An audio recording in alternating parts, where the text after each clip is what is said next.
Bismillahirrahmanirrahim. Assalamualaikum warahmatullahi wabarakatuh. Waalaikumsalam. Alhamdulillahirabbil alamin. Wassalatu wassalamu ala asrofil anbiya'i wal mursalin wa ala alihi wa sahbihi ajmain. Rabbi shrah li sadri wa yassir li amri wahlul 'uqdatam min lisani yafqahu qawli. Bapak-bapak, ibu-ibu, peserta partisipan kajian online Jamaah Masjid Al-Amin yang dimuliakan Allah. Alhamdulillah pada kesempatan malam yang berbahagia ini kita kehadiran Ustadz penceramah online kita pada hari ini, yaitu Bapak Ustadz Dr. Anung Al-Hamad, LCMA. Ahlan wa sahlan Ustadz, selamat bergabung di komunitas Jamaah Masjid Al-Amin. Salawat serta salam mari sama-sama kita sampaikan dan kita curahkan kepada junjungan kita Nabi besar Muhammad SAW serta para sahabat dan keluarganya serta umatnya hingga akhir zaman. Bapak Ibu sekalian yang dimuliakan Allah, sebelum kita mulai acara kita pada malam hari ini, mari sama-sama kita awali dengan baca basmalah bersama-sama. Bismillahirrahmanirrahim. Bapak Ibu sekalian, untuk ceramah tarawih pada malam hari ini, hari Kamis tanggal 7 Mei 2020 bertepatan dengan 15 Ramadan tahun 1441 Hijriah. Kita mengambil tema pada malam hari ini dengan tema perkembangan dunia Islam dan tanggung jawab Muslim Indonesia, yang akan pemateri kita pada malam hari ini yaitu Bapak Ustadz Dr. Anung Al-Hamad. Itu saya akan sedikit membacakan biodata singkat kurikulum vitae dari Ustadz, bahwa pertama beliau lahir di Majalengka tanggal 13 Agustus tahun 1977. Pendidikan beliau menempuh S1 jurusan hadis di Universitas Al-Azhar Kairo, Mesir, lulus tahun 2001. Untuk S2 jurusan pemikiran dan pendidikan di UIK Bogor tahun 2012, dan S3 pendidikan Islam di UIKA Bogor tahun 2015. Jadi untuk pendidikan beliau seperti itu, dan aktivitas beliau saat ini yaitu sebagai dosen tetap Pasca Sarjana Universitas Ibnu Khaldun Bogor. Selanjutnya dosen di Sekolah Tinggi Ilmu Dakwah M. Nasir Dewan Dakwah Islamiyah Indonesia DDII. Selanjutnya aktivitas beliau sebagai Wakil Ketua Majelis Intelektual dan Ulama Muda Indonesia MIUMI DKI Jakarta, dan berbagai aktivitas lain yang beliau laksanakan sampai saat ini. Demikian biodata singkat dari Ustadz Anung Al-Hamad. Dan kepada Ustadz, kami mohon untuk bisa memberikan materinya, mungkin nanti sampai dengan tepat jam 21.00. Selanjutnya, setelah itu kita bisa mengadakan tanya jawab. Demikian dari saya, kami persilahkan Ustadz untuk memulai ceramahnya. Terima kasih.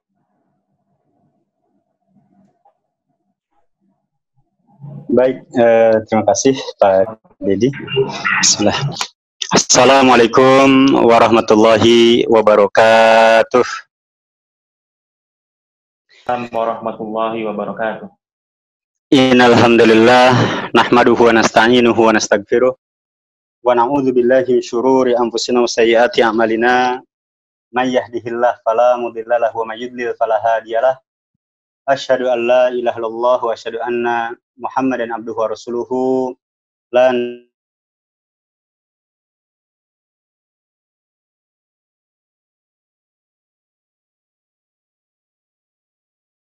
wa man tabi'ahum bi ihsanin ila yaumiddin.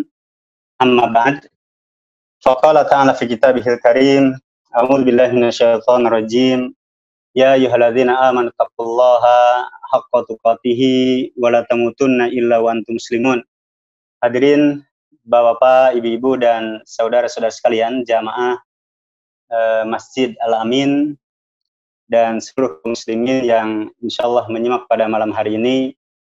Alhamdulillah pada malam hari ini di malam yang ke-15 di bulan Ramadan kita masih diberikan kenikmatan oleh Allah Subhanahu wa taala sehingga kita bisa tetap melaksanakan ibadah meskipun dalam kondisi ya serba darurat ya dengan adanya wabah COVID-19, dan tentunya mudah-mudahan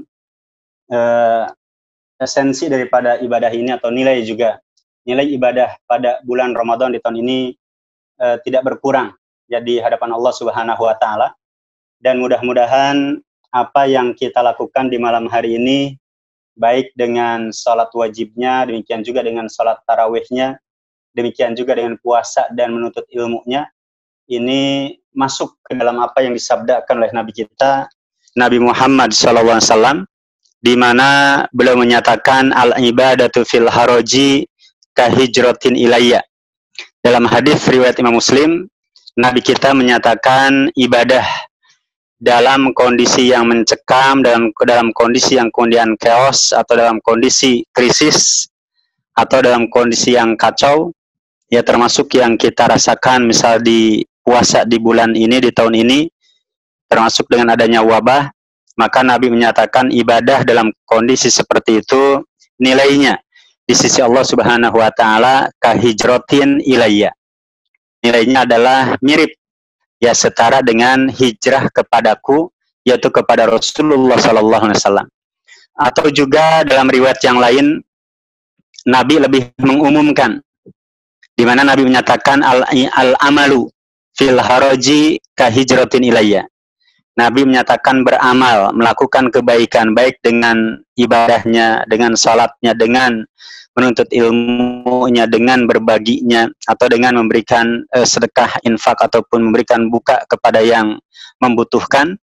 Maka Nabi menyatakan amalan baik seperti itu yang dilakukan dalam kondisi yang tidak stabil, dalam kondisi yang kemudian kacau, maka Nabi menyatakan kahijratin ilayya, yaitu mirip seperti nilainya di sisi Allah Subhanahu wa taala adalah baikan hijrah kepadaku, yaitu kepada Nabi kita Nabi Muhammad sallallahu alaihi wasallam.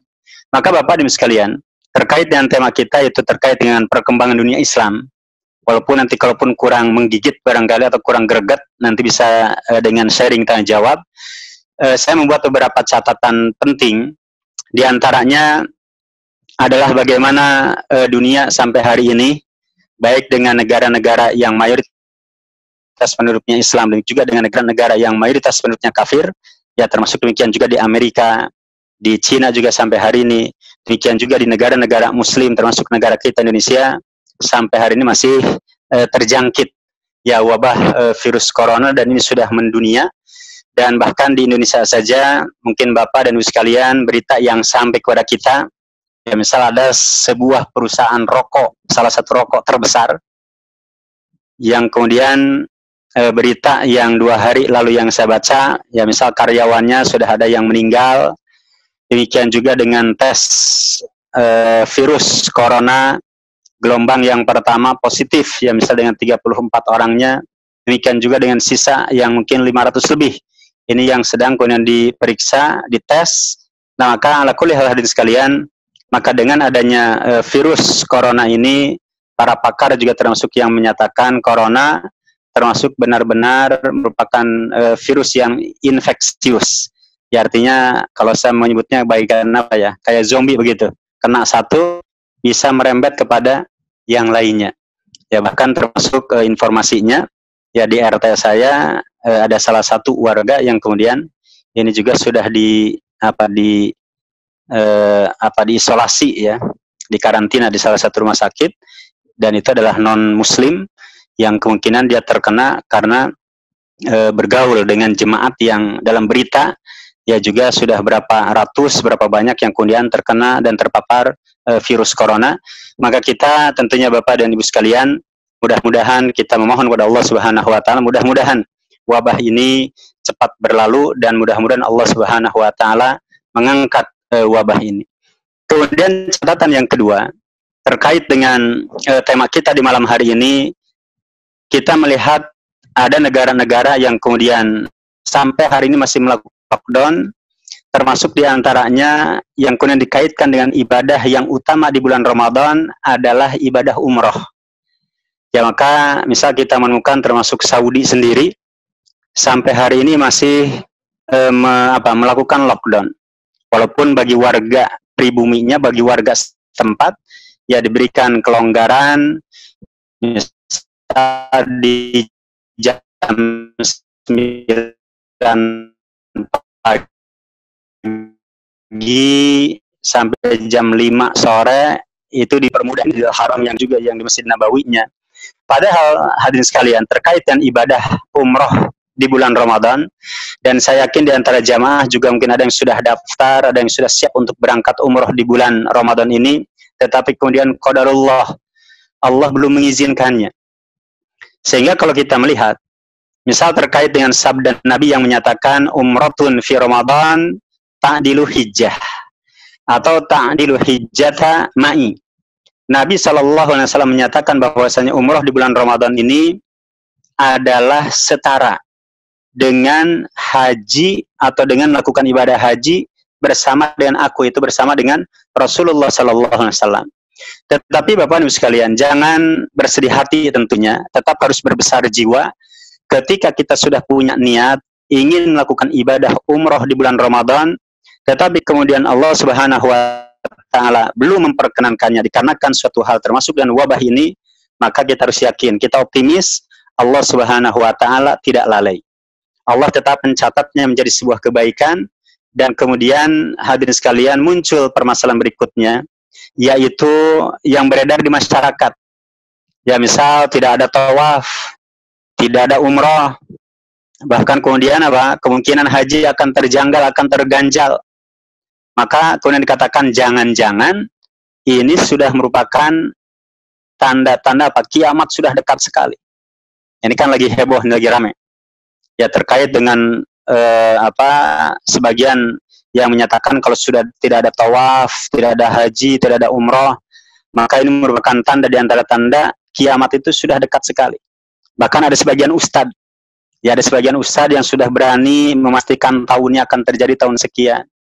Yang kemudian sudah berani kemudian memastikan ya bahwasanya Imam Mahdi sudah sebentar lagi turun, sebentar lagi muncul, nanti Dajjal juga demikian dan seterusnya. Nah, maka hadirin sekalian, terkait dengan ketika di Ka'bah kemudian tidak ada tawaf, yang kemudian bahkan sempat tidak ada haji, dalam lintasan sejarah itu bukan pertama kali terjadi. Jadi kalaupun misal Ramadan ini sampai akhir Ramadan tidak ada umroh, tidak ada yang tawaf di Ka'bah.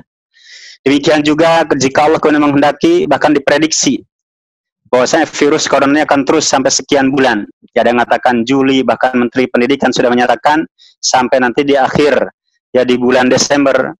Nah, tetapi hadirin sekalian, kalaupun ternyata ibadah haji pun sampai kemudian tidak ada, ibadah haji kemudian tertahan dan terganjal, karena kemudian wabah ini terjadi, maka hadirin sekalian, yang pertama, sekali lagi bagi mereka yang akan berangkat, yang seharusnya berangkat tetapi tidak jadi, harus yakin Allah tetap memberikan nilai kebaikan. Karena Allah mengganjar niatnya. Karena Nabi juga menyatakan innamal a'malu binniyat. Ya, sesungguhnya amal itu tergantung niatnya. Ketika seorang sudah berniat untuk melakukan salat malam misal, yang kemudian tiba-tiba sakit, Allah catat kebaikannya. Demikian juga seseorang yang berniat untuk umroh di bulan Ramadan tidak jadi, Allah catat kebaikan untuknya. Ketika seseorang kemudian untuk melakukan ibadah haji sudah berniat, tetapi kemudian harus terjanggal, harus terganjal, maka kemudian Allah sudah mencatat kebaikan untuknya. Dan dalam lintasan sejarah, ternyata ibadah haji itu juga sempat tertunda. Ya, misal pada zaman ketika Syiah Ismailiyah yang diwakili dengan Syiah Qaramithah, itu kan sempat Hajar Aswad itu hilang, itu 20 tahun, bahkan 22 tahun. Jadi tahun ke-22 baru Hajar Aswad kembali. Bayangkan Bapak Ibu sekalian, 22 tahun. Atau minimalnya sedikitnya 20 tahun. Ya, tidak ada yang tawaf, bahkan Hajar Aswad hilang. Baru dikembalikan, dan ini dipimpin oleh seorang tokoh Syiah yang mencuri Hajar Aswad itu, yang bernama Abu Thahir Al-Qaramiti. Maka disebut dengan alirannya adalah Syiah Qaramithah. Demikian juga sempat Bapak Ibu sekalian tidak ada haji pada tahun 983. Juga berulang pada tahun 1257. Kenapa tidak ada haji pada masa itu? Ini terjadi apa? Peperangan. Ya, peperangan, ada dua kubu, bani ya, dua kabilah besar. Ada Bani Aba dan Bani Abid yang kemudian terjadi perseteruan, kemudian terjadi peperangan sehingga akses menuju ke Baitullah itu pun terhalang. Sehingga Hijaz tertutup untuk melakukan ibadah haji. Itu terulang.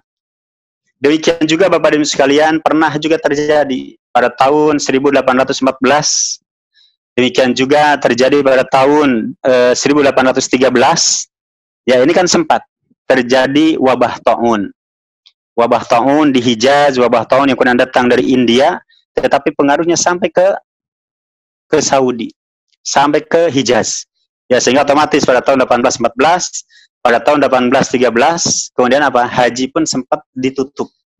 Nah, maka ini bukan sejarah, dalam arti bukan pertama kali, kalaupun Indonesia, kalaupun kemudian di tahun 2020, dengan terpaksa haji sampai tidak ada. Ya, jadi dalam lintasan sejarah sudah berulang. Dan yang terakhir di poin ini adalah bahwasanya ibadah haji pun nanti akan tertutup ketika benar-benar sudah menjelang akhir zaman betul, yaitu ketika Ya'juj dan Ma'juj. Nah, maka ketika Ya'juj dan Ma'juj ini kan di antara tanda-tanda akhir zaman yang besar munculnya Ya'juj dan Ma'juj. Mungkin temanya tema tentang Ya'juj dan Ma'juj agak panjang. Tetapi yang ingin kita sampaikan adalah bahwasanya ibadah haji demikian dengan umroh sempat terputus dalam lintasan sejarah, bahkan nanti di akhir zaman nanti dengan munculnya Ya'juj dan Ma'juj itu juga akan terhalang dari ibadah haji, dari ibadah umroh. Dan Nabi kita Nabi Muhammad SAW menyatakan dalam hadis riwayat Imam Bukhari, la yuhajjannal baitu wa la yu'tamaranna ba'da khuruji Ya'juj wa Ma'juj.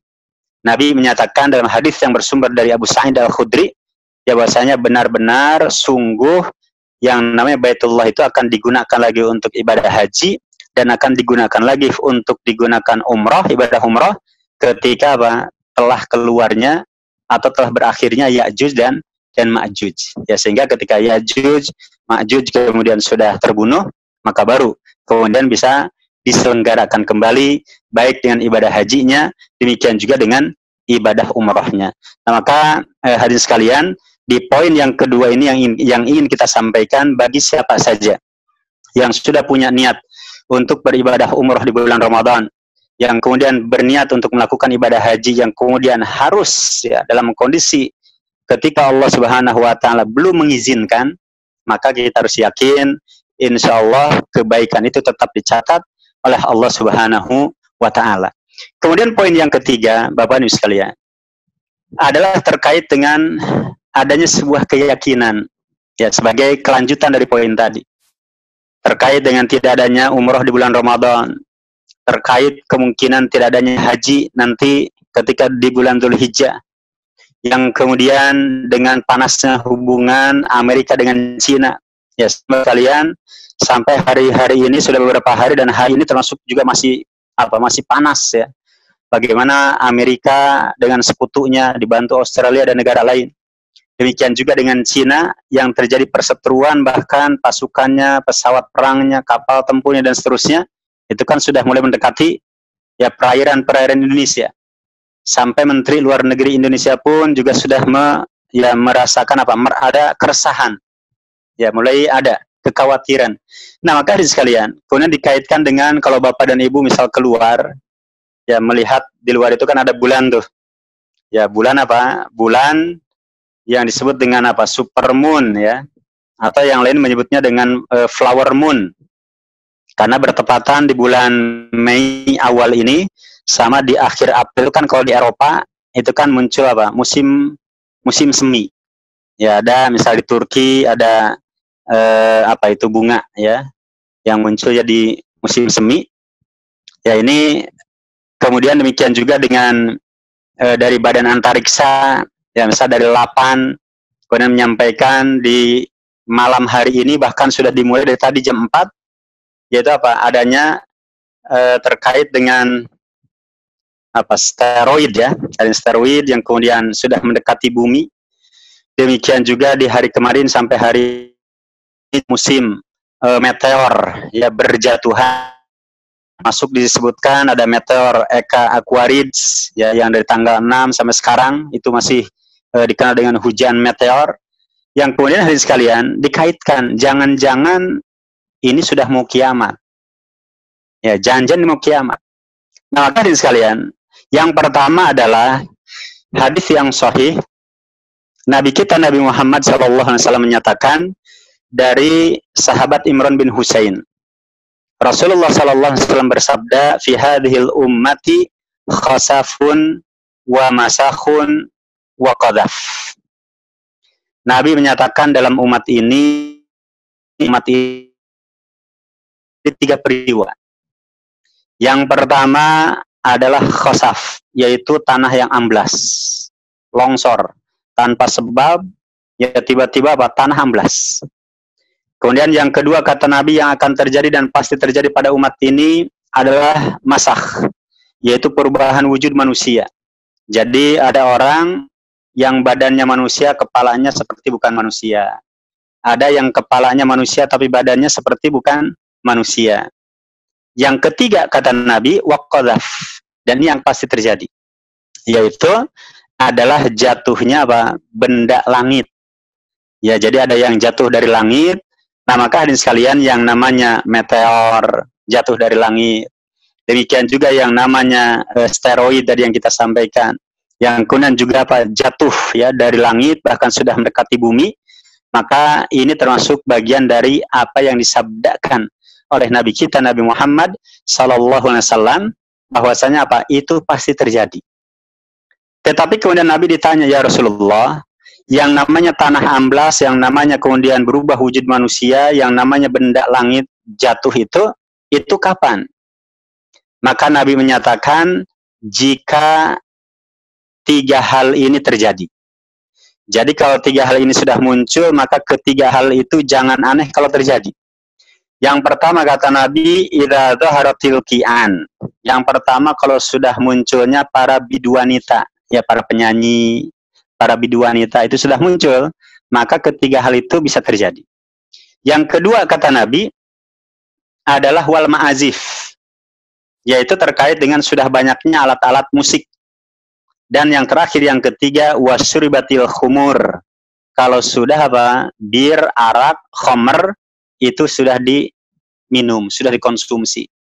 Ya, maka Bapak Ibu sekalian, ini merupakan sebuah kepastian dari Nabi kita bahwasanya yang namanya tanah amblas, yang namanya kemudian perubahan wujud manusia, demikian juga dengan benda langit yang jatuh, itu merupakan bagian di antara tanda-tanda akhir zaman yang sepertinya hari ini sudah terjadi. Tetapi Bapak Ibu sekalian, kita tidak boleh memastikan, ini catatan yang kedua yang penting.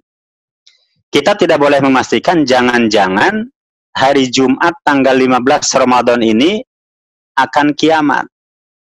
Kan begitu, Pak? Ya, ada sebagian kalangan yang menyebarkan riwayat yang menyatakan pada malam Jumat di tanggal 15 bulan Ramadan, yaitu akan terjadi suara menggelegar, terjadinya dentuman yang dahsyat. Sehingga ada orang-orang mengaitkan, ini jangan-jangan steroid yang jatuh, karena steroid kan besar sekali. Besar, demikian juga bukan hanya satu, bahkan disebutkan sekitar 7-9 steroid, itu besar-besar, gede-gede begitu. Itu sudah mendekati bumi. Bahkan tanggalnya secara hitungan ya, berita dari NASA atau berita dari LAPAN, yaitu kan hari ini ya, hari ini bahkan dimulai dari jam 16 tadi sore.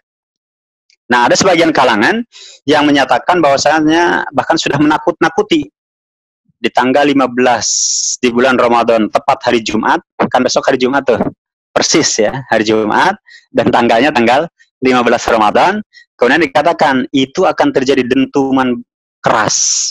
Orang yang tidur kemudian bisa terbangun terus sampai kemudian riwayat-riwayat berikutnya nanti di bulan Syawal terjadi peperangan dan seterusnya. Nah, maka Bapak dan Ibu sekalian, kita sampaikan bahwasanya riwayat ini dalam kajian ilmu hadis, riwayatnya adalah lemah, bahkan cenderung palsu. Ya, sehingga Imam Zahabi, salah seorang ulama hadis, menyatakan bahwasanya hadzal haditsu maudhu'. Hadis ini hadis palsu. Demikian juga dengan Ibnu Jauzi memasukkan hadis ini dalam kitabnya Al-Maudu'at. Beliau punya buku tentang kumpulan hadis-hadis palsu, itu 2 jilid. Ya, maka Ibnu Jauzi memasukkan hadis yang tadi kita sampaikan dan yang merebak di masyarakat, itu ternyata apa? Itunya hadisnya adalah hadis palsu. Ya, demikian juga dengan para ulama yang lain. Maka hadirin sekalian, dalam tinjauan agama, riwayat yang menyatakan hari Jumat tanggal 15 di bulan Ramadan ini akan terjadi dentuman keras, bahkan bisa jadi terjadi kiamat, wallahu alam, dalam tinjauan ilmu hadis adalah riwayatnya tidak bisa dipertanggungjawabkan, dan para ulama hadis menyatakan riwayat ini adalah riwayat yang palsu. Dan yang ketiga yang ingin kita sampaikan adalah pernyataan dari pakarnya, Pak. Ya, dari pakar, dari peneliti, ya, dari Lembaga Penerbangan dan Antariksa Nasional yang disingkat dengan LAPAN. Ya, misalnya ada Dr. Abdurrahman, ya, dia termasuk yang menyatakan bahwasanya asteroid, ya, asteroid yang bergerak mendekati bumi itu sifatnya hanya mendekati, tapi kan dekatnya dan bumi kan sekian juta kilometer. Jadi jangan dibayangkan dekatnya itu sekian meter, sekian kilo, enggak, tapi masih jutaan. Ya, jadi ya kalau dihitung dengan kasat mata kita masih tetap jauh, tapi memang apa, mendekat. Ya, dan beliau peneliti dari LAPAN ini kemudian menyatakan mendekat dan bergerak, tetapi apa, masih sesuai dengan orbitnya.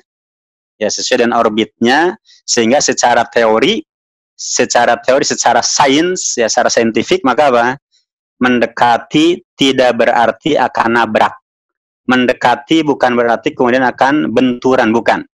Nah, maka hadirin sekalian, jamaah yang dimuliakan Allah Subhanahu wa taala, maka Dr. Abdurrahman dari Lembaga Penerbangan dan Antariksa Nasional ini, beliau kemudian menyatakan, ya, saya bacakan sekali lagi, kita tidak perlu terlalu khawatir.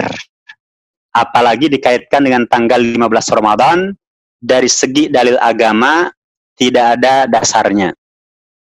Dari sisi sains, ya juga apa, tidak ada asteroid itu apa yang mendekat, yang kemudian dekat dalam arti akan nabrak, dekat dalam arti akan benturan. Ya, sehingga Pak Dr. Abdurrahman kemudian menyatakan, ya, tapi kembalikan semuanya kepada Allah, karena kita bisa mati kapan saja. Ya, kita wa ta'ala, mudah-mudahan apa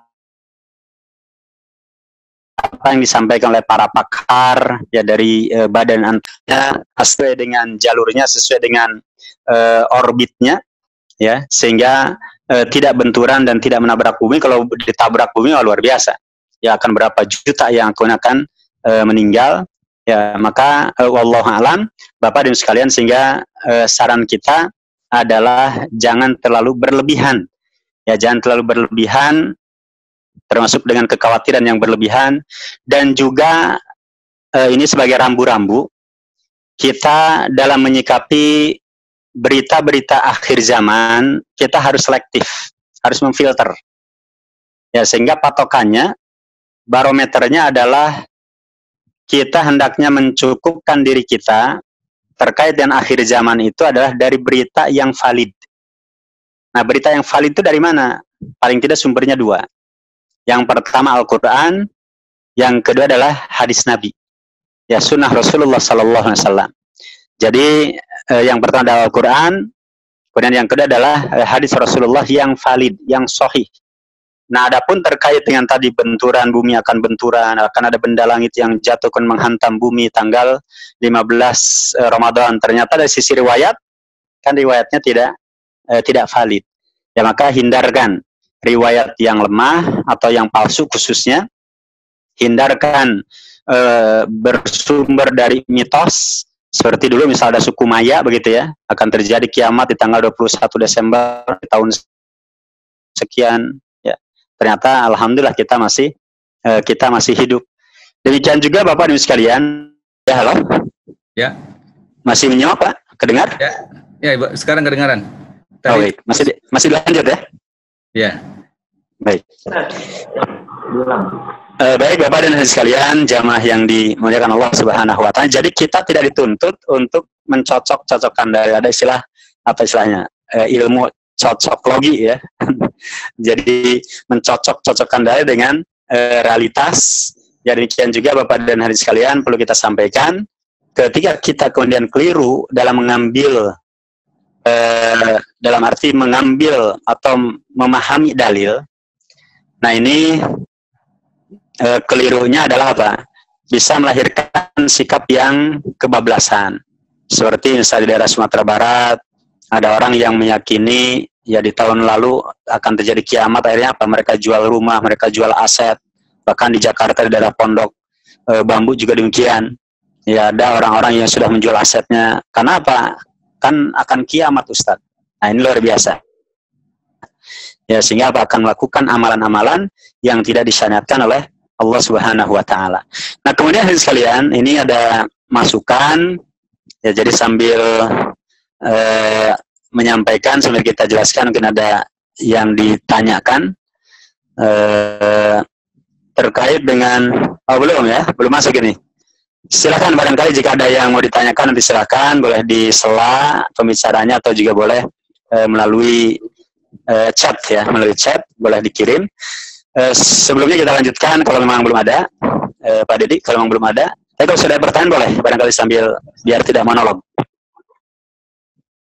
Atau saya tuntaskan dulu ya? Tuntaskan dulu, Ustaz. Baik, terima kasih. Nah maka Bapak Ibu sekalian, jamaah yang dimuliakan Allah Subhanahu wa taala, dengan fenomena bulan yang muncul di malam hari ini ya, yang terlihat unik. Bahkan ada foto-fotonya yang diabadikan terus terlihat di Kudus. Bahkan sekarang nggak usah jauh-jauh, di Bekasi pun terlihat dengan asteroid, dengan hujan meteor dan seterusnya. Tidak kita pungkiri itu bagian daripada tanda-tanda akhir zaman. Tetapi bukan berarti kiamat tinggal hitungan hari lagi, bukan. Ya karena Nabi dalam riwayat Muslim, Nabi menyatakan la taqumu sa'ah fi rajulin yaqulu Allah Allah. Nabi menyatakan tidak akan terjadi hari kiamat. Suara sempat putus Pak ya? Ya. Baik, kita lanjutkan lagi. Bapak dan sekalian, tidak kita pungkiri peristiwa yang terjadi. Ya bahkan dengan termasuk adanya para pemimpin jahil yang muncul, kemudian orang yang hianat diangkat, dipercaya, itu semua termasuk bagian daripada tanda-tanda akhir zaman. Dan khusus untuk tema di poin ini ada buku bagus, ya misalnya yang ditulis oleh Dr. Abdurrahman Al-Arifi. Ya dia punya buku misal namanya dalam bahasa Arab dengan Nihayatul Alam, ya yaitu akhir zaman. Ya, halo, koneksinya kayaknya ini ya. Ya. Tes 1 2 3. Ya, sekarang jelas. Ya putus putus nyambung. Pak Dedi mungkin ini putus ini. Barangkali jika ada yang ditanyakan sambil nanti mungkin nanti kalau tidak ada yang bertanya baru kita lanjutkan materinya. Tapi intinya tadi peristiwa yang terjadi tidak menutup kemungkinan, yaitu memang betul bagian daripada tanda-tanda akhir zaman, tetapi bukan berarti kiamat sudah di hitungan hari sekian hari akan kiamat dan seterusnya.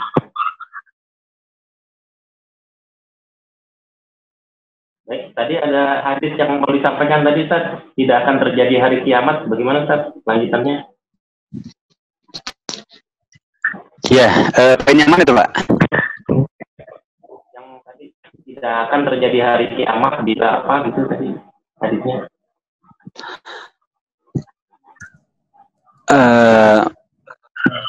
Putus di situ ya. Baik, jadi Bapak dan sekalian, intinya adalah terkait dengan kita jangan terjebak dengan sebagian kalangan yang menyatakan bahwasanya hari kiamat bisa terjadi hari ini, terjadi besok, dan kemudian memastikan tahun sekian akan kiamat dan seterusnya.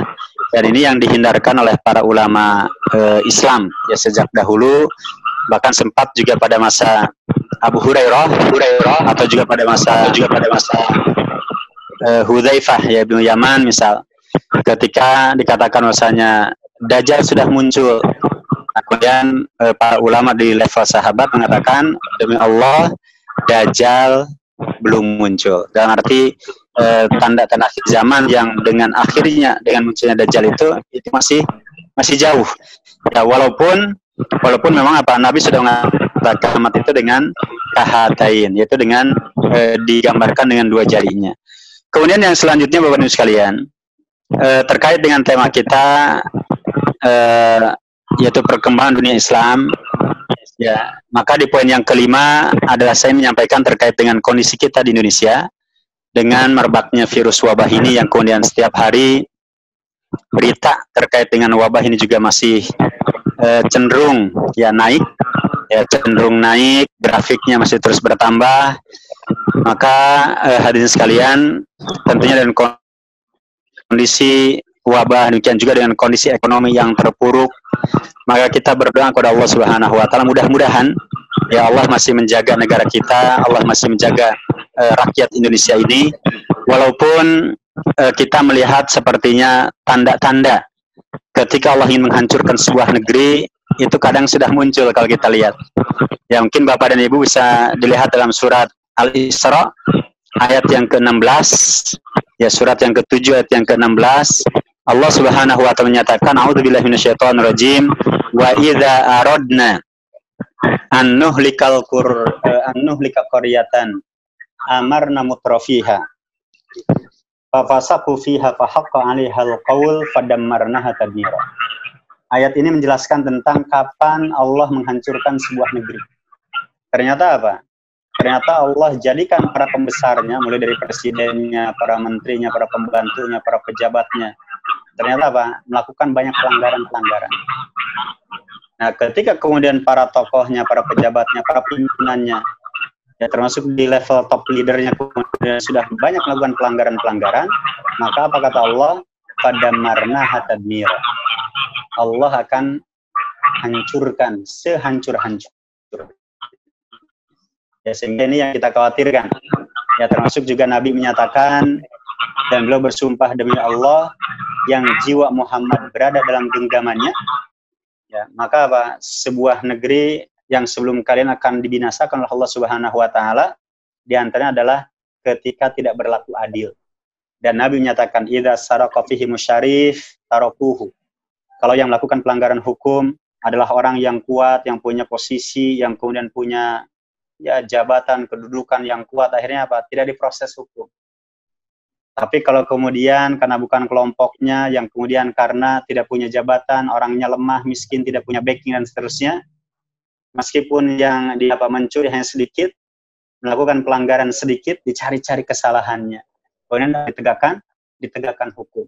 Nah, ini kadang kita melihat ya fenomena seperti ini termasuk di negeri yang kita cintai ini.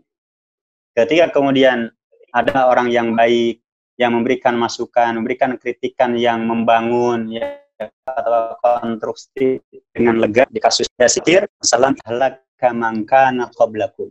Sesungguhnya Allah Subhanahu wa taala telah membinasakan sebuah negeri, sebuah kaum sebelum kalian, dikarenakan yang melanggar hukum adalah orang kuat tapi tidak dihukum, tapi ketika yang lemah melakukan pelanggaran hukum kemudian dilakukan penegakan hukum. Dan Nabi menyatakan dan bersumpah, wallahi walladzi nafsu Muhammadin biyadihi lau anna Fatimata binti au binta Muhammadin saraqat laqata'tu yadaha. Nabi kita menyatakan bahwasanya demi Allah, demi jiwa Muhammad yang ada dalam genggamannya, maka kalau saja putriku yang tercinta itu Fatimah mencuri, melakukan pelanggaran hukum, pasti akan aku tegakkan hukuman untuk putriku yang tercinta. Tadi jadi dalam Islam, demikian dalam hukum sebenarnya semua manusia sama di hadapan hukum. Ya, jangan sampai gara-gara bukan kelompoknya, bukan golongannya, bukan pendukungnya, kemudian diproses hukum dan seterusnya. Dan yang terakhir, Pak Dedi dan hadirin sekalian, terkait dengan tema kita adalah ada hal yang cukup mengiris atau menyayat hati kita kaum muslimin. Ya, jadi ketika ini kan lagi rame nih terkait dengan lagu Aisyah, ya, Aisyah istri Rasul. Itu secara umum bagus, ya, baik. Tetapi ini yang terbaru ini. Yang terbaru hari ini, hari Kamis, ya, tanggal 7, ini di Gorontalo. Ya, jadi di Provinsi Gorontalo, itu ada 3 anak remaja, kemudian menyanyikan lagu Aisyah, tapi melecehkan. Ya, saya akan bacakan teks lagu mereka. Ya, jadi dalam teksnya itu mereka menyatakan begini. Aisyah, romantisnya cintamu dengan babi. Bukan dengan nabi. Ya, bukan dengan nabi, tapi apa? Dengan babi. Dengan babi kau pernah bermain naik-naik. Iya, naik-naik puru. Saya nggak tahu ini bahasa Gorontalo. Kau istri tercinta yang ham dan seterusnya. Yang kita garis bawahi Bapak dan sekalian, Ibunda Aisyah, istri Rasul Ummul Mukminin, itu dilecehkan. Ya, itu dilecehkan, dan ini jelas-jelas menyakiti Rasulullah, karena Nabi berpesan, la tu'zuni fi Aisyah. Nabi menyatakan, janganlah kamu menyakiti aku dengan menyakiti Aisyah. Nah, maka Bapak Ibu sekalian, apa yang terjadi di Gorontalo, dan ini merupakan, kan masih bagian wilayah Indonesia. Ya, jadi sepertinya di tahun-tahun ini banyak orang yang berani menghina ajaran Islam. Di tahun-tahun ini dan tahun sebelumnya banyak ya orang-orang yang berani melecehkan ajaran Islam, termasuk tadi yaitu apa? Menjelekkan dan menghina istri Nabi kita Nabi Muhammad sallallahu alaihi wasallam dengan menyatakan, Aisyah, romantisnya cintamu dengan babi. Ini penghinaan. Ya, mudah-mudahan aparat ya kepolisian kemudian bertindak, dan alhamdulillah ini ya sudah mulai sampai ditangani oleh aparat untuk menangani kasus tentang pencemaran atau penistaan agama ini. Bapak dan sekalian, Pak Dedi, ini sudah ada chat yang masuk. Kita mulai dijawab. Ya, Bang. Boleh, Sar. Ini pertanyaan pertama, Sar, ya. Saya bacakan. Boleh. Silakan. Ya. Pertanyaan pertama dari Pak Arif. Ada yang menjelaskan bahwa pembebasan Palestina akan dipimpin oleh bangsa Indonesia. Adakah hadis yang terkait dengan hal tersebut? Iya. Baik, terima kasih Pak Aris. Wallahualam kalau terkait dengan ditanya dalilnya, ya ditanya riwayatnya, memang sempat ketika kita, termasuk diri saya, misal beberapa kali berbincang dengan teman-teman dari Palestina, bahkan saya ikut menghadiri konferensi internasional pembebasan Al-Quds di Turki ketika itu di Istanbul. Tapi intinya dari pernyataan itu mereka berharap ya, karena melihat geliat umat Islam, apalagi ketika kemudian terjadi ada aksi 212 misal dulu, ketika aksi 212 demikian juga ini kan sudah menjadi isu dunia ya, sudah mendunia. Nah, maka ada pernyataan-pernyataan dari para tokoh di Palestina atau orang-orang Palestina yang kemudian menyampaikan Islam akan kuat di Indonesia, yang kemudian apa, Palestina akan bebas ya, akan bebas. Ini juga dipimpin oleh bangsa Indonesia. Tapi Allah alam, kalau Pak Aris bertanya tentang dalilnya, khususnya ada terkait dengan hadis, Allah alam tidak saya temukan. Yang ada adalah bersifat umum. Ya, bersifat umum terkait dengan riwayat Imam Muslim, di mana Nabi kita menyatakan, ya auf u'dud sitan baina yaday sa'ah. Ya, jadi sempat Nabi kita Nabi Muhammad sallallahu alaihi wasallam menyatakan kepada sahabat Auf, wahai Auf, hitunglah jika ada 6 ini terjadi, maka kiamat sudah mulai mendekat. Salah satu dari 6 itu, Bapak dan Ibu sekalian, adalah terkait dengan pembebasan Palestina, yaitu terkait dengan Al-Quds. Ya, tetapi kalau dilihat dalam lintasan sejarah kan pembebasan Al-Quds sudah berulang ya, termasuk di zaman Salahuddin Al-Ayyubi kadang bebas, nanti generasi berikutnya kemudian jatuh lagi ke pangkuan Yahudi dan seterusnya, dan hari ini pun juga masih jatuh ke dalam pangkuan Yahudi. Tetapi Bapak Ibu sekalian, kita tetap optimis ya terkait dengan sabda Nabi yang menyatakan, di antara sabdanya adalah tidak akan terjadi hari kiamat hingga kemudian orang-orang Yahudi dan orang Islam akan berperang sampai batu dan pohon mengatakan, wahai Muslim, ini di belakangku ada Yahudi, kesinilah dan bunuhlah orang Yahudi tadi. Jadi yang ada dalil-dalil yang sifatnya umum, dan Allah alam saya belum menemukan terkait dengan dalil yang secara khusus bahwasanya akan dipimpin oleh orang Indonesia. Ada lagi Pak Dedi yang pertanyaan selanjutnya? Pertanyaan selanjutnya dari Pak Rahmat. Pertanyaannya, akhir-akhir ini heboh sekali pembahasan tentang tanda-tanda kiamat sudah dekat. Sebenarnya seberapa penting dan perlunya kita memahami masalah ini selain untuk mendekatkan diri pada Allah dan lebih fokus mempersiapkan diri. Jadi pembicaraan akhir-akhir ini tadi dijelaskan ini, Pak. Iya. Baik, terima kasih Bapak. Jadi betul, sekarang ini lagi booming terkait dengan isu-isu atau tema-tema tentang akhir zaman. Bahkan juga sampai ada gitu ya, terapi akhir zaman begitu. Ada sampai ustadz akhir zaman ya. Nah, maka terkait dengan apa yang disampaikan Bapak tadi, tentang akhir zaman itu perlu memang ya perlu kita kaji, tetapi tujuannya adalah dalam rangka untuk sebagai sebuah realisasi yang mempraktekkan dari firman Allah, misal di awal surat Al-Baqarah, kan ada tuh dalam surat Al-Baqarah, alladzina yu'minuna bil ghaib. Ya, terkait dengan orang-orang yang beriman pada hari gaib. Hari gaib itu diantaranya adalah tentang hari kiamat. Ya, jadi ketika kita bicara tentang akhir zaman, kita telah melaksanakan firman Allah yang ada dalam surat Al-Baqarah di awal-awal surat Al-Baqarah tadi. Kemudian yang kedua tentunya Bapak dan Ibu sekalian, tentang kiamat, tentang akhir zaman, tentang isu-isu akhir zaman ini yang tadi kita sampaikan, yaitu hendaknya berdasar kepada Al-Quran dan berdasar kepada hadis yang sahih.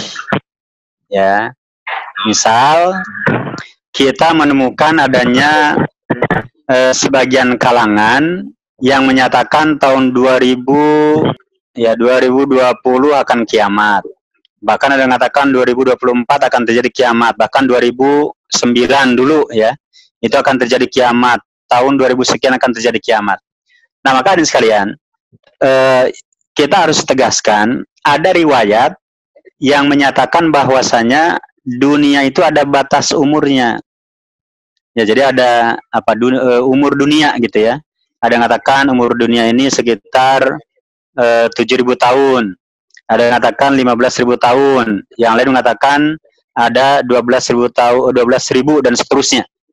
Nah, maka hadirin sekalian, para ulama hadis sudah menyatakan bahwasanya seluruh riwayat yang menjelaskan tentang batasan umur dunia, ya, seluruh riwayat yang menjelaskan batasan umur dunia, baik dengan 7.000 tahun, baik dengan 1.500 tahun, baik dengan 2.000 tahun dan seterusnya, itu semuanya adalah riwayat yang lemah. Ya, riwayat yang lemah yang tidak bisa dipertanggungjawabkan dari sisi keilmuan, ya, khususnya keilmuan hadis, ya, termasuk disampaikan oleh Imam Zahabi, Imam Sun'ani, Ibnu Katsir, demikian juga dengan Imam Qadhi Iyad dan ulama yang lain yang menyatakan seluruh riwayat yang menjelaskan tentang batasan umur dunia itu tidak ada dasarnya, ya, tidak bisa dijadikan pegangan dan patokan. Maka pesan saya tadi, ya, betul, ini kita berada di akhir zaman, tetapi bukan berarti kiamat itu ya besok, kiamat itu adalah dan seterusnya, apalagi sudah dipastikan tanggal sekian di tahun sekiannya. Itu yang tidak ada dasarnya, dan itu yang sudah dijelaskan oleh para ulama, ya, termasuk hal-hal yang tidak boleh kita memastikan ya terjadinya hari kiamat tadi. Begitu. Ini sebelumnya ada beberapa lagi pertanyaan, mungkin satu lagi, Ustaz. Oh iya, silakan. Kita bahas pertanyaan. Pertanyaan yang ketiga itu, bagaimana mensikapi kondisi penguasa kita yang cenderung mirip dengan hadis yang Ustaz tadi jelaskan, yang penguasa yang zalim itu, kan? Ya, kita seperti apa menghadapi penguasa kita yang mungkin hampir mirip dengan hadis yang Ustaz sampaikan tadi. Baik, terima kasih Bapak. Terkait dengan ini, memang diantara yang terjadi itu termasuk bagian daripada sunatullah. Ya, artinya pemimpin itu ada yang baik, tapi nanti ada yang buruk, terus nanti demikian akan berulang. Yang kemudian ketika kita menemukan tentang adanya pemimpin yang buruk, ya, maka nanti ada riwayat termasuk riwayat oleh Imam Baihaqi diantaranya, ya, yaitu terkait dengan kewajiban bagi seorang muslim untuk mengingkarinya. Ya, mengingkarinya, yang kemudian juga ada perintah dari Nabi untuk tidak rela dan tidak ridho ya dengan sikap daripada pemimpin yang zalim tadi. Bahkan jangankan pemimpin yang zalim dalam arti kemudian ya ada ketidakamaнаhan, ada unsur kemudian banyak dusta, ada mengingkari dan seterusnya. Ya, ini pernah terjadi saja ketika zaman sahabat Abu Sa'id Al-Khudri. Ya, jadi Abu Sa'id Al-Khudri ini sahabat Rasul yang kemudian hidup pada masa pemerintahan para khalifah, termasuk juga hidup pada masa Marwan, ya kalau tidak salah pada masa Marwan bin Hakam. Nah, maka hadirin sekalian, ketika itu sang khalifah ketika pada hari raya, kan kalau sholat id itu kan sholat dulu baru khutbah. Nah, khalifah ini justru apa? Dia khutbah dulu baru kemudian sholat. Kenapa khalifah ini kemudian sholat dulu? Kenapa khalifah ini kemudian khutbah dulu? Ya, tidak sholat. Nah, ini ternyata apa? Dia mengatakan kalau saya khutbah, kan jamaahnya masih banyak. Tapi kalau kemudian sholat dulu baru khutbah, nanti khawatirnya apa? Jamaah kemudian bubar. Apa yang dilakukan Abu Sa'id Al-Khudri? Beliau menyatakan, ya ketika terjadi penyimpangan, langsung beliau angkat tangan, langsung beliau katakan, wahai khalifah, Anda telah menyelisihi sunnah.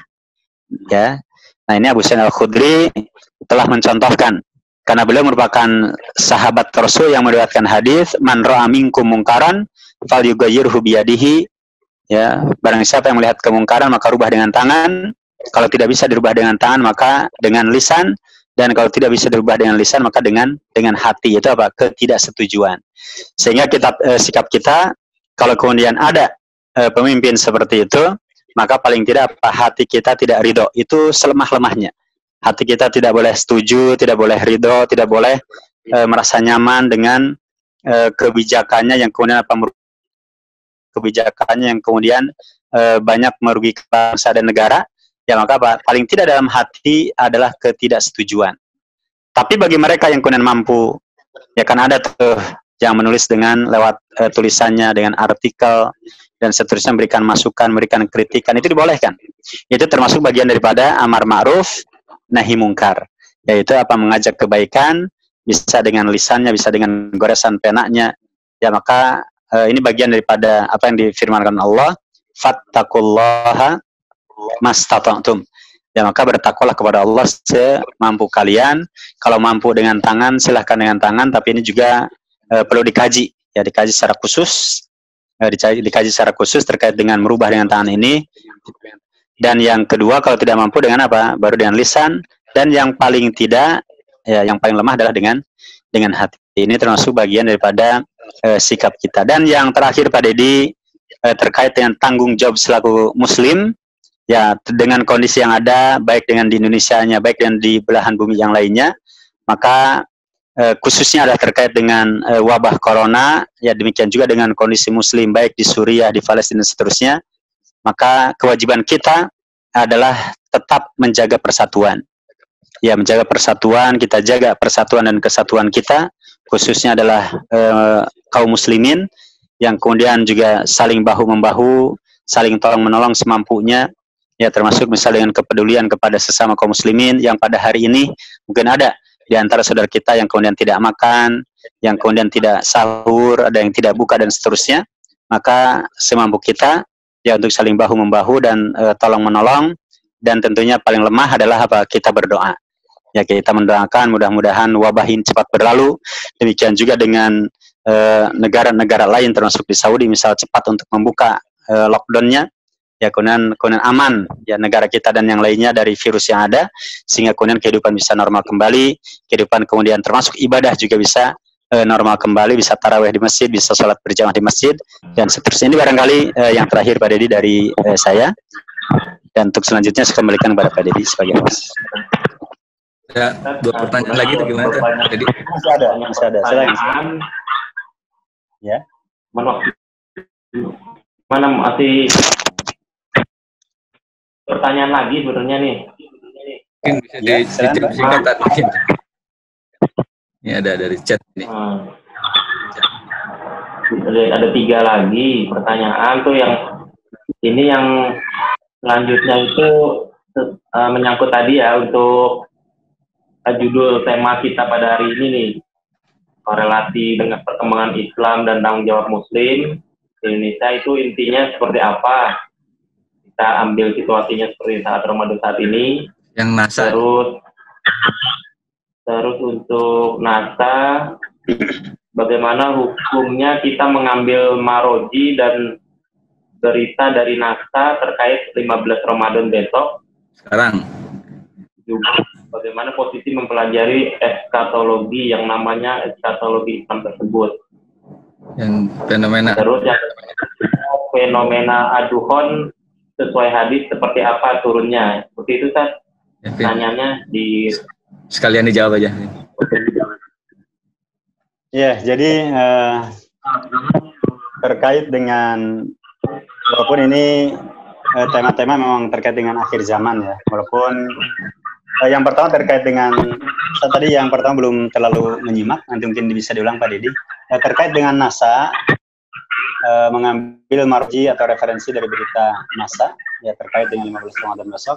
Kan kalau yang ada yang berkembang sekarang termasuk dari Indonesia Pak ya, yang Pak Lapan itu kan juga sama, bahwasanya secara teori ya bahwasanya Pak akan terjadi asteroid tadi itu, ya, asteroid akan mendekat bumi, dan itu kan memang betul oleh Lapan sendiri diaminkan, yaitu akan mendekat bumi, tetapi kemudian dikatakan mendekat masih dalam jalurnya, ya masih dalam jalurnya, atau mendekat masih sesuai dengan orbitnya, sehingga kemudian secara keilmuan dan juga mungkin mereka memantau ya dari sisi, saya kurang tahu persis tentang proses kinerja mereka bagaimana, tetapi dengan pantauan yang mereka lakukan terus, yang mereka memantau, intinya adalah kalaupun itu turun, asteroid kemudian mendekat ke bumi, ya asteroid tadi mendekat ke bumi, itu masih dalam orbitnya, yang kemudian tidak akan mengalami benturan. Ya wallahualam, mudah-mudahan itu betul. Ya kita kembalikan kepada ahlinya, karena kita dibolehkan Bapak dan Ibu sekalian, kita mengambil berita dari pakarnya, ya dari pakarnya. Kalau ini terkait dengan sains, terkait dengan teknologi, ya kita serahkan kepada mereka. Yang kemudian kalau saya atau misal para besar gitu, hadirin sekalian, kita lihat dengan dalilnya. Dari sisi dalil betul tidak? Ya bahwasanya pada bulan Ramadan tanggal 15 itu akan terjadi benturan dahsyat. Ternyata apa hadisnya tadi kita sampaikan, ternyata hadisnya adalah hadis palsu. Ya, sehingga terkait dengan istilah mempelajari eskatologi, yaitu terkait dengan peristiwa-peristiwa yang akan terjadi khususnya terkait dengan akhir zaman, ya hari kiamat, silakan saja. Ya karena tetapi dengan catatan kita harus harus mengambil referensi, merujuk kepada para ulama. Ya misal ada buku-buku yang ditulis tentang akhir zaman, misal saya sebutkan ada buku Nihayatul Alam, ya karya Al-Arifi misal tadi, itu menyebutkan tidak kurang dari 200 ya lebih 200 tahun akhir zaman. Demikian juga dengan buku-buku yang lain, ada Dr. Zainal Abidin tentang Asratus Sa'ah. Demikian juga ada buku yang lain ditulis oleh Dr. Yusuf Wabil dan yang lain banyak. Ini yang pertama. Kemudian yang kedua terkait dengan fenomena dukhon. Ya, fenomena dukhon sesuai hadis seperti apa turunnya. Nah ini terus terang saja. Ya, saya sempat membaca hadis-hadis yang tadi dari buku-buku tentang akhir zaman, itu betul. Ya tentang dukhon itu betul, tetapi terkait dengan prosesnya secara detail, nah ini yang saya lupa. Ini yang saya lupa, mungkin nanti bisa saja barangkali melalui WhatsApp barangkali. Dan ini di hadapan saya sebenarnya ada buku tentang akhir zaman, hanya karena bukunya jadi ganjel HP gitu. Kalau saya buka nanti HP-nya juga ikut goyang. Tapi ada. Jadi dukhon termasuk bagian daripada tanda di antara tanda-tanda akhir zaman. Ya dan itu adalah hadis-hadisnya valid. Tetapi kalau kemudian peristiwa dukhon itu kemudian dikaitkan dan dipastikan dengan besok tanggal 15 Ramadan, ya, atau hari ini di 15 Ramadan, nah makanya yang tidak valid. Jadi kalau tentang hadis tentang dukhonnya itu valid, betul. Tapi kalau kemudian dukhon itu dipastikan terjadi besok, itu yang tidak betul. Ya, itu yang tidak betul, karena tentunya ada proses. Ada proses terkait dengan akhir zaman ini, tanda-tanda akhir zaman. Ya, ada yang belum terlewati. Jadi ada tanda akhir zaman itu ada yang sudah terjadi, tidak akan berulang. Ada yang sudah terjadi tapi hari ini masih terjadi, dan ada yang belum terjadi kecuali peristiwa sebelumnya terjadi dulu. Nah, maka Allah alam dukhon ini ya itu belum muncul, apalagi dipastikan dengan hari sekarang atau hari esok pada hari Jumat. Itu yang bisa saya sampaikan.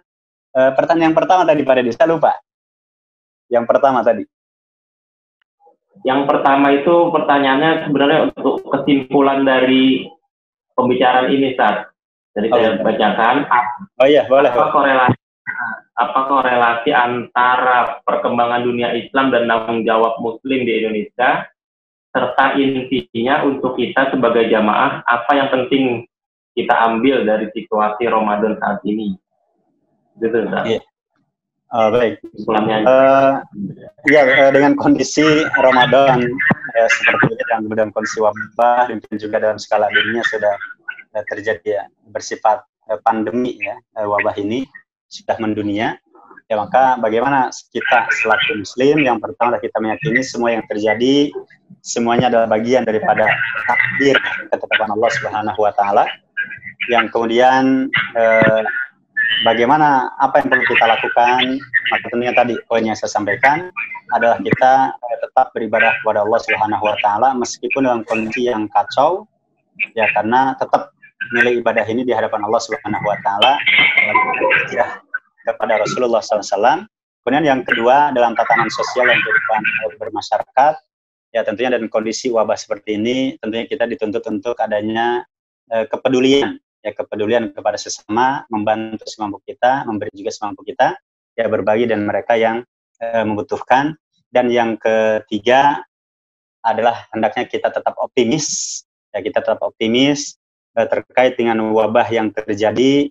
Maka suatu saat, ya, walaupun kita tidak bisa memastikan kapan, tetapi kita optimis, mudah-mudahan Allah Subhanahu Wa Taala secepatnya untuk mengangkat wabah ini yang kemudian kehidupan kita, sehingga bisa normal kembali dalam interaksi sosial, demikian juga dalam tataran ibadah juga tetap bisa kembali seperti semula.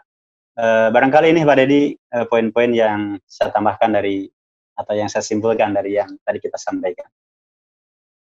Baik, Ustaz, jazakallahu khairan katsiran atas pemaparannya begitu dalam, dan sebenarnya mungkin masih banyak yang ingin bertanya karena keterbatasan waktu.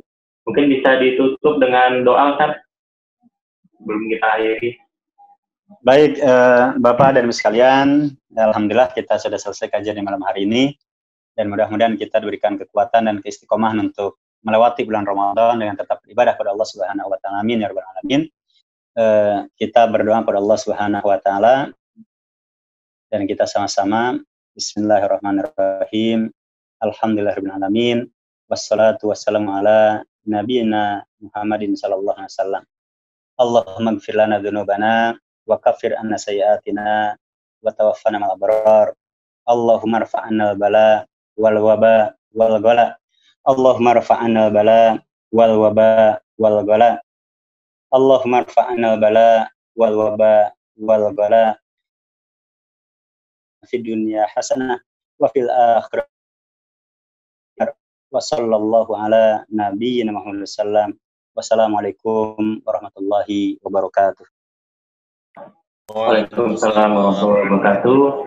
Jazakallahu khairan katsiran kepada Ustaz Dr. Anung Al-Hamad yang telah menyampaikan paparannya pada malam hari ini, dan saya ucapkan juga terima kasih kepada para partisipan, Bapak-bapak Ibu sekalian, untuk malam hari ini, dan diingatkan kembali untuk kajian selanjutnya hari Sabtu, hari Sabtu untuk kuliah duha, ya, pukul 9, dan juga nanti ada nuzul Quran tanggal 17 Ramadannya. Demikian, mari kita akhiri taklim kita pada malam hari ini dengan baca bersama-sama kafaratul majelis. Subhanakallahumma wa bihamdika. Subhanakallahumma wa bihamdika. Asyhadu an la ilaha illa anta. Kurang lebihnya kami mohon maaf. Assalamualaikum warahmatullahi wabarakatuh. Waalaikumsalam warahmatullahi wabarakatuh. Terima kasih jamaah semuanya Bapak-bapak. Nah, Pak Ustaz. Ya, saya izin pamit.